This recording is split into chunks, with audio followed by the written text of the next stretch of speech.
आमदार शिवाजी पाटील यांच्याकडून विकास कामांचा धडाका. गणेश फाटक.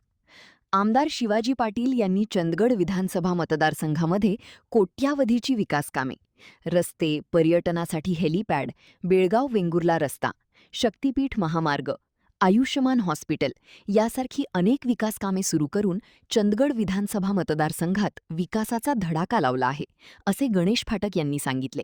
पाहूया ते काय म्हणतात. नमस्कार, मी गणेश फाटक.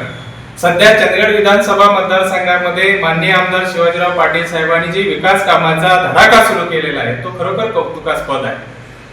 त्यांच्यावर टीकाकार टीका करतायत, मात्र त्यांचं काम त्यांना दिसत नाही. चंदगड तालुक्यामध्ये आजपर्यंत विकास कामं झाली, मात्र ती शाश्वत विकास कामं जी व्हायला पाहिजे होती, चंदगड तालुक्याच्या दृष्टिकोनातून ज्याची गरज होती ती कामं शिवाजीराव पाटील साहेब करत नाही. काल परवा चंदगड बेळगाव वेंगुर्ला रस्त्याबद्दल त्यांच्यावर टीका झाली. त्यांनी मागच्या विधानसभेमध्ये ते 25 कोटी रुपये त्याचा निधी उपलब्ध केला होता, मात्र तांत्रिक कारणामुळे तो थांबला होता. ह्याच रस्त्यावरती गेले कित्येक वर्ष साधा डांबराचा थेंब पडला नव्हता. दयनीय अवस्था होती. लोकांना मरण यातना सोसाव्या लागत होत्या. आज त्या 25 कोटीवर ते थांबलेले नाहीत. त्या रस्त्याला ते 400 ते 500 कोटी रुपयाचा निधी लावण्याचा त्यांचा मानस आहे. माननीय केंद्रीय मंत्री नितीन गडकरी साहेबांशी त्यांची चर्चा झालेली आहे की कुठल्याही परिस्थितीत हा रस्ता त्यांना मोठा करायचा आहे. आज चंदगडच्या दृष्टिकोनातून हा जीवन वाहिनीच म्हणावी लागेल. त्याचबरोबर चंदगड तालुक्यामध्ये हॉस्पिटल जे त्यांना ज्याची खरी गरज आहे, लोकांच्या आरोग्याच्या दृष्टिकोनातून ज्याची गरज आहे, त्या आयुष्यमान हॉस्पिटलसाठी त्यांनी स्वतःची 4 एकर जागा दिलेली आहे.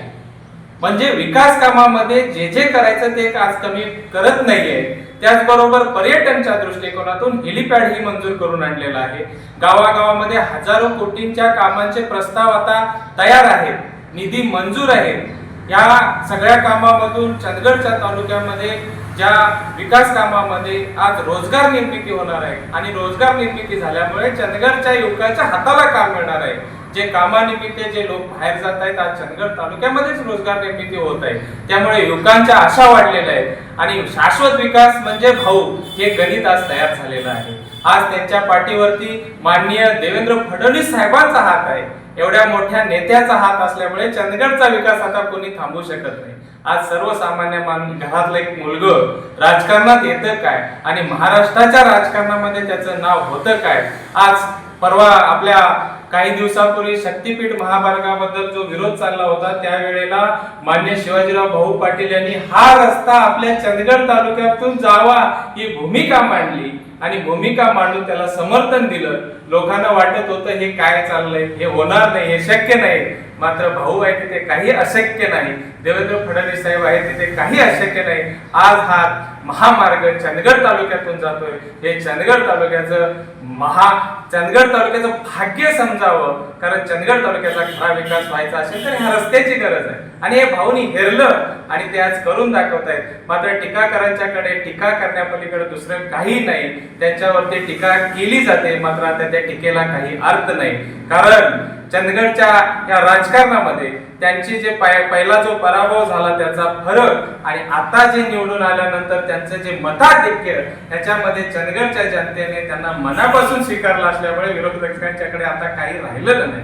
त्यामुळे ज्यांनी आता ती गोकुळची जी भूमिका मांडली ती माझ्या मते आणि चंदगडच्या मते ही भूमिका रास्त आणि योग्य आहे. गोकुळच्या विकासाच्या इतिहासामध्ये पाहिलं तर चंदगडच्या शेतकऱ्याचं फार मोठं योगदान आहे. आज जी त्यांनी भूमिका मांडलेली आहे गोकुळची, ते स्वतःसाठी नाही, ती शेतकरी जनता आणि चंदगडची जनता, मायबाप जनतेसाठी त्यांनी भूमिका मांडली. ती जनतेला मान्य आहे आणि ते त्यांच्या पाठीमागे ही चंदगडची जनता खंबीर उभी आहे. धन्यवाद. महान कार्य न्यूजसाठी प्रकाश ऐनापुरे, चंदगड.